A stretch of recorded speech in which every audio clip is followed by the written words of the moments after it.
Baik,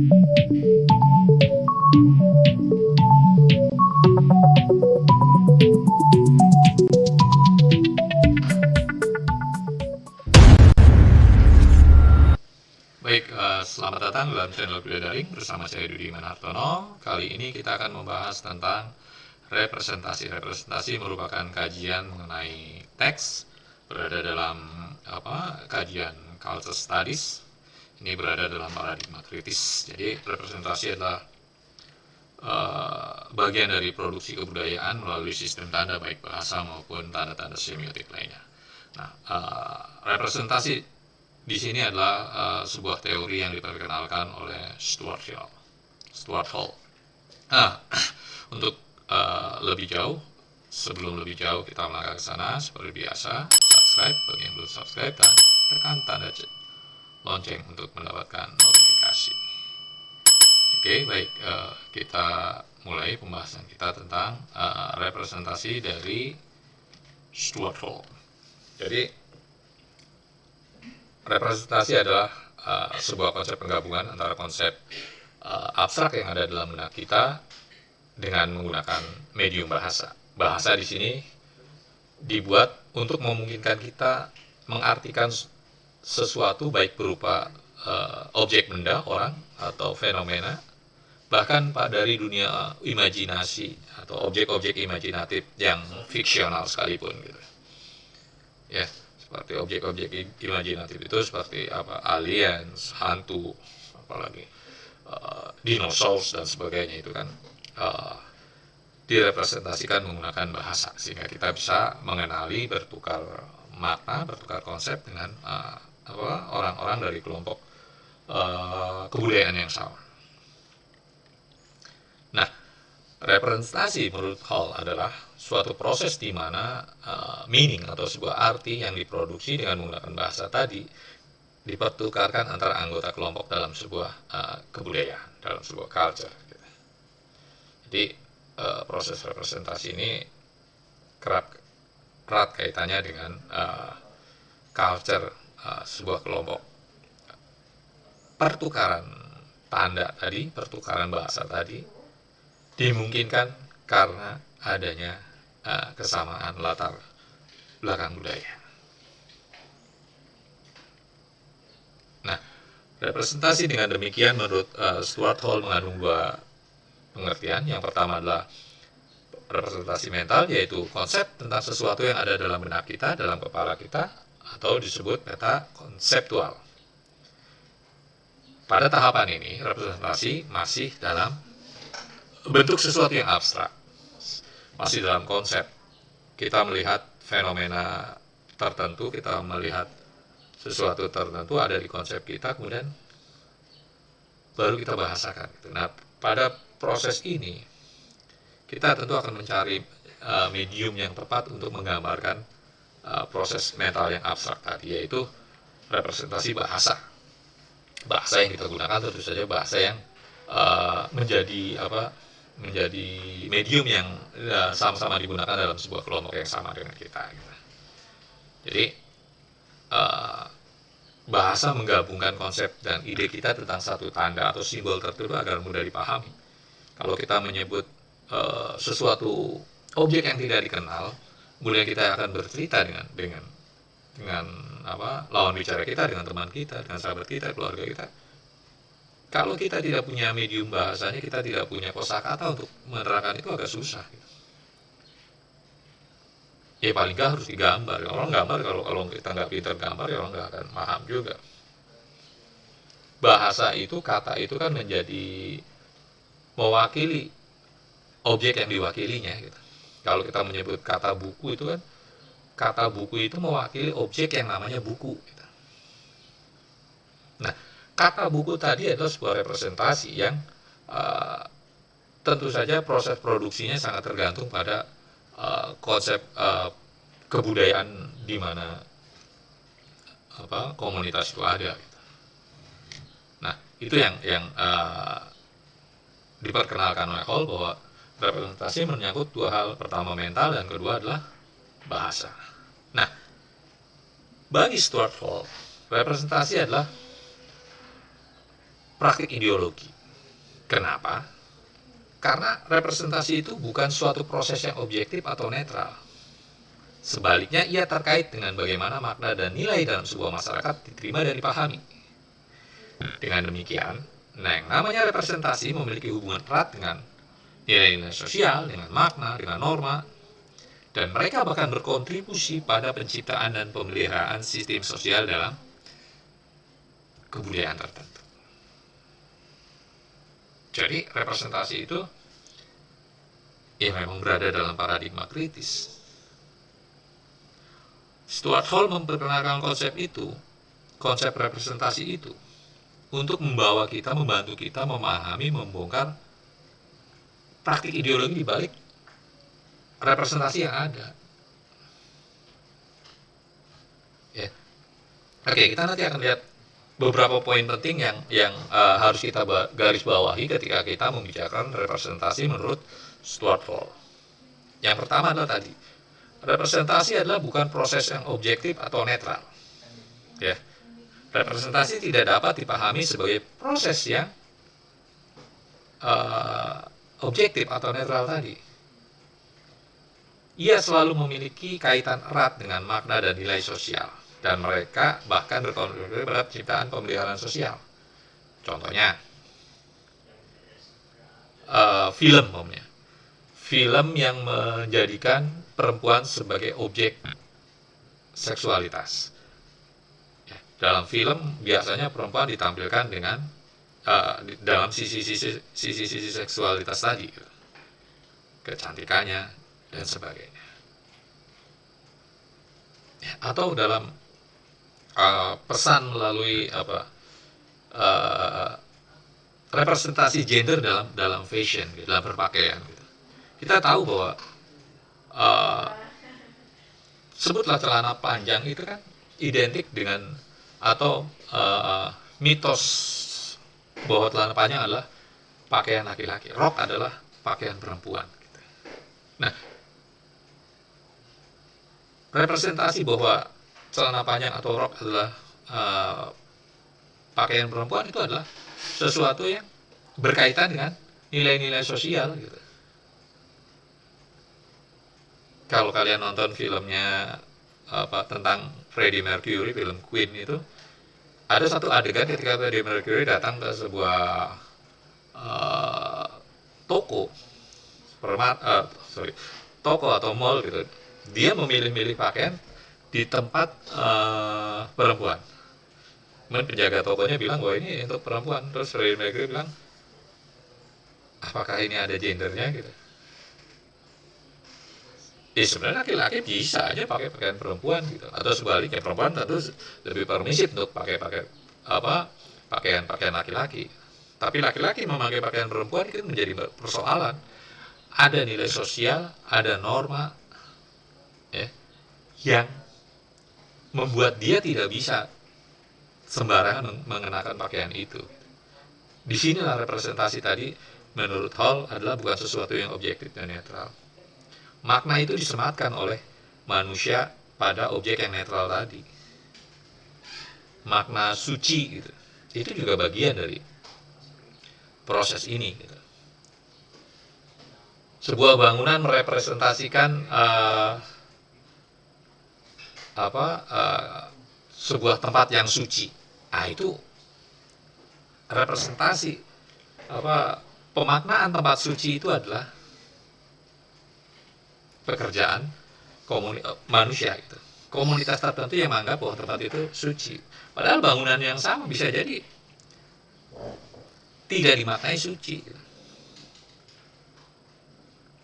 Sebuah kertas akan bernasib beda ketika satu dia menjadi sebuah buku literatur pelajaran biasa, kemudian kertas yang dari pabrik yang sama kemudian dijadikan kitab suci gitu. Perlakuannya akan beda, nasibnya akan beda gitu. Kitab yang kertas yang menjadi buku literatur biasa ya dibaca biasa gitu. Tapi kertas yang kemudian menjadi kitab suci, perlakuannya akan, cara menyentuhnya akan beda, cara membukanya akan membeda, bahkan dicium dan sebagainya gitu. Nah, itulah kenapa representasi tadi tidak objektif atau netral menurut Stortford. Yang kedua adalah representasi bersifat interaktif. Di sini ada karakteristik yang sangat kompleks dan bersifat interaktif tadi.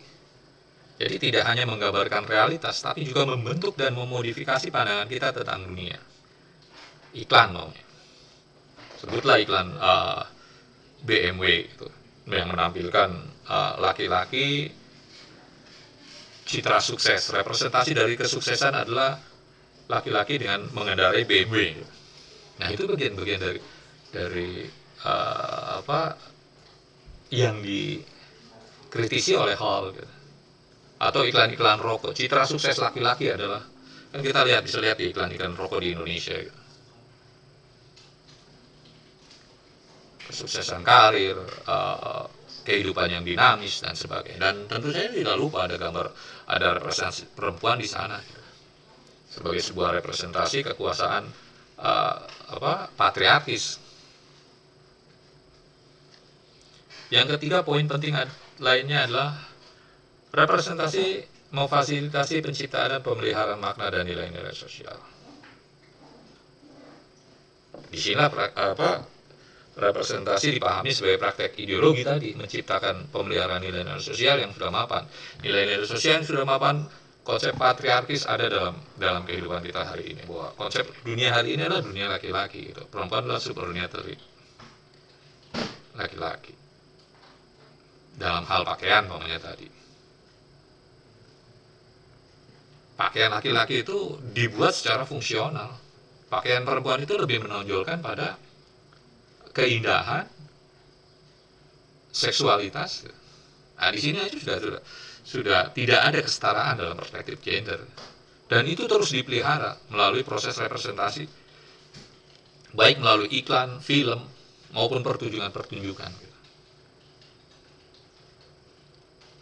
Baik dan buruk anak-anak, cerita dongeng anak-anak gitu, bahwa orang baik pasti akan berakhir dengan sesuatu yang baik, imbalan baik, orang yang jahat pasti akan ini di sini representasi bermain. Representasi punya implikasi ideologi terkait dengan tadi, bahwa penciptaan makna dan sosial tadi. Film Pengkhianatan G30 SPKI itu contoh yang paling gampang. Karena representasi akan mempengaruhi pandangan kita, pemahaman kita tentang dunia, membantu memelihara dan membentuk ideologi sistem yang sudah ada. Kelompok tertentu, kelompok komunis di Indonesia sebagai sesuatu yang anti Tuhan, sesuatu yang tidak berkemanusiaan, biadab dan sebagainya, dan itu dipelihara sampai hari ini. Gitu.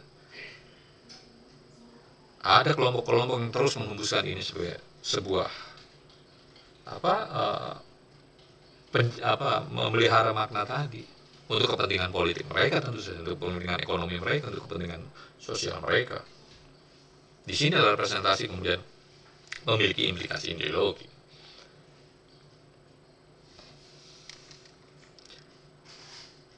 Nah, berikutnya representasi juga dipahami sebagai proses negosiasi makna. Jadi ini bukan proses yang terpisah dari sebuah aktivitas masyarakat, tapi sebaliknya merupakan hasil dari negosiasi antara berbagai pihak. Contoh, kasus cover majalah Vogue November 2020. Majalah Vogue menampilkan model aktor Harry Styles. Harry Styles di situ mengenakan blus, mengenakan pakaian perempuan, kemudian pakai blazer, lengkap dengan jari-jarinya pakai cincin. Nah, ini kontroversi gitu, balik tadi. Tapi ini adalah proses negosiasi makna, bahwa gender dalam fashion itu kan sesuatu yang sifatnya mitos gitu. Kalau dalam perspektifnya Roland Barthes gitu. Ya. Kenapa rok dipakai perempuan, celana pakai laki-laki, atau bahkan ada warna yang diidentikan dengan warna perempuan, ada warna yang diidentikan dengan warna laki-laki. Ini saya membuat presentasi ini dengan warna yang mungkin dalam perspektif tradisional ini adalah warna perempuan gitu, warna-warna pink dan sebagainya gitu. Nah, perspektif yang kemudian dibawa oleh majalah Fox ingin menegosiasikan, mendekonstruksi tampilan atau representasi gender tadi yang memang tidak equal, memang tidak ada kesetaraan, bahkan tidak adanya keadilan dalam soal satu hal kecil, berpakaian. Nah, itu yang 5 hal tadi yang kemudian kita bisa melihat atau mengkritisi sebuah representasi tadi. Adakah proses negosiasi makna di situ? Ada proses praktik ideologi di situ? Ada proses pemeliharaan makna dan distribusi makna tadi? Ada proses interaksi dan sebagainya. Nah, kita akan melihat 3 pendekatan representasi yang dilakukan oleh Stuart Hall. Ini ada dalam bukunya dia, Culture, Media, Language, di bab encoding dan decoding. Yang pertama adalah pendekatan kodifikasi. Pendekatan ini berfokus pada bagaimana representasi membentuk dan mengkodifikasi makna dan nilai-nilai dalam masyarakat. Contoh, film tentang isu-isu sosial seperti diskriminasi, kesetaraan gender, ini akan membantu pandangan masyarakat mengkodifikasi makna tentang nilai tersebut. Ya. Atau iklan, kita pernah lihat iklan Dunkin Donut yang menampilkan model perempuan negro berkulit hitam. Nah, ini prosesnya adalah proses mengkodifikasi makna tadi. Atau saya lupa ada judul film tentang yang kemudian menang Oscar tentang homoseksual. Ya. Kemudian pendekatan produksi, kita bisa lihat pada bagaimana representasi itu diproduksi, termasuk bagaimana film atau pertunjukan memilih apa yang akan ditampilkan dan apa yang disembunyikan.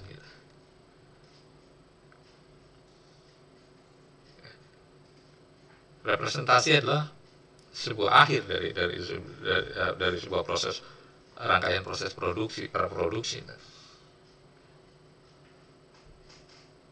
Kenapa media memilih cover seperti dalam contoh Harry Styles tadi di majalah Fox, atau kenapa media memilih menggunakan diksi menyeret, pejabat A diseret ke meja hijau, gitu. Kenapa tidak memilih diksi yang lebih halus, lebih normatif, gitu. Nah, ini kita bisa lihat pada proses ini, pendekatan produksinya. Yang ketiga adalah proses resepsi, bagaimana kemudian representasi diterima dan diterjemahkan oleh khalayak atau penonton. Film atau pertunjukan memiliki makna dan nilai yang berbeda bagi setiap penonton, tergantung latar belakang dan pandangan masing-masing. Ada banyak film yang bisa kita jadikan contoh pada pendekatan ini. Orang punya pandangan sesuai preferensinya. Sebuah objek yang sama, sebuah fenomena yang sama akan dimaknai berbeda oleh orang.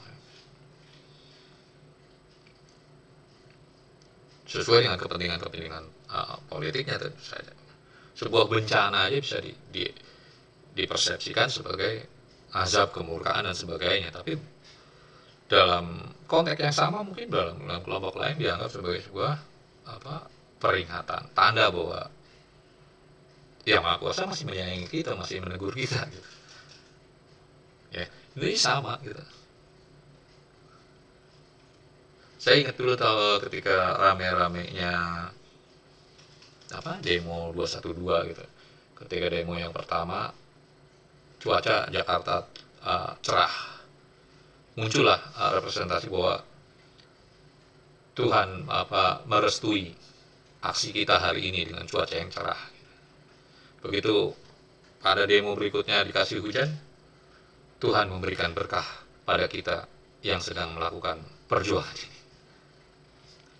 Fenomenanya sama. Nah, itu representasi ini tergantung dengan preferensi masing-masing. dari pendekatan resepsi. Nah,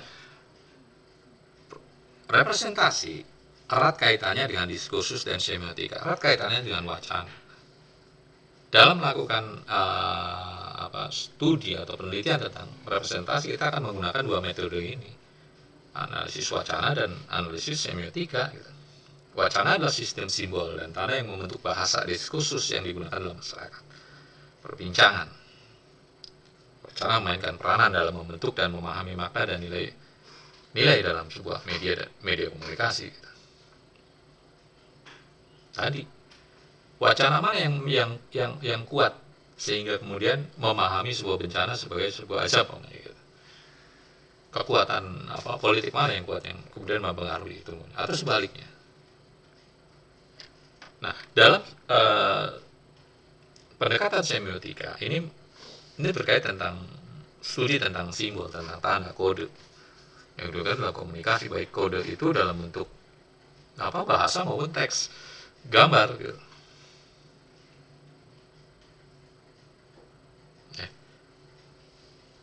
Melalui gambar-gambar tadi muncul adalah bentuk sebuah representasi, seperti contoh pada cover majalah Vogue tadi, atau poster film pengkhianatan G30S gitu. Kenapa yang dimunculkan adalah kode atau tanda-tanda tersebut? Dalam film tersebut yang jadi hero adalah Jenderal Soeharto, kan? Yang jadi penjahatnya adalah DNID. Kenapa umpamanya foto Jenderal Soeharto di situ lebih besar? Kenapa yang DNID warnanya sepia dan sebagainya, itu punya makna, sebuah bentuk dari representasi yang ingin disampaikan oleh si pembuat poster tersebut. Kita bisa melakukan pendekatannya melalui pendekatan produksi seperti yang tadi disebut Hall di awal. Nah, secara keseluruhan representasi, ya, menurut Hall adalah memfokuskan pada bagaimana hal tersebut mempengaruhi pandangan dan pemahaman audiens tentang dunia. Bagaimana representasi membantu membentuk, memelihara ideologi dan sistem sosial yang ada. Dunia kita hari ini adalah dikuasai dalam hegemoni Barat, sehingga representasi yang muncul, yang dominan adalah representasi yang diproduksi oleh Barat melalui media-media, jaringan media yang mereka kuasai, baik film, pertunjukan, maupun media massa, surat kabar, dan televisi dan sebagainya. Hari ini representasi kecantikan adalah seperti yang kita lihat pada film-film Hollywood gitu. Sehingga kemudian orang di belahan dunia lain berlomba-lomba untuk memutihkan kulitnya, melangsingkan tubuhnya, membeli pakaian seperti yang dipakai oleh bintang-bintang itu gitu. Dan itu adalah sebuah kepentingan dari kapitalisme. Baik, itu saja materi kita tentang representasi. Seperti biasa, terima kasih bagi yang telah menyaksikan ini. Dan jangan lupa subscribe, centang tanda lonceng, dan silakan share. Sampai jumpa.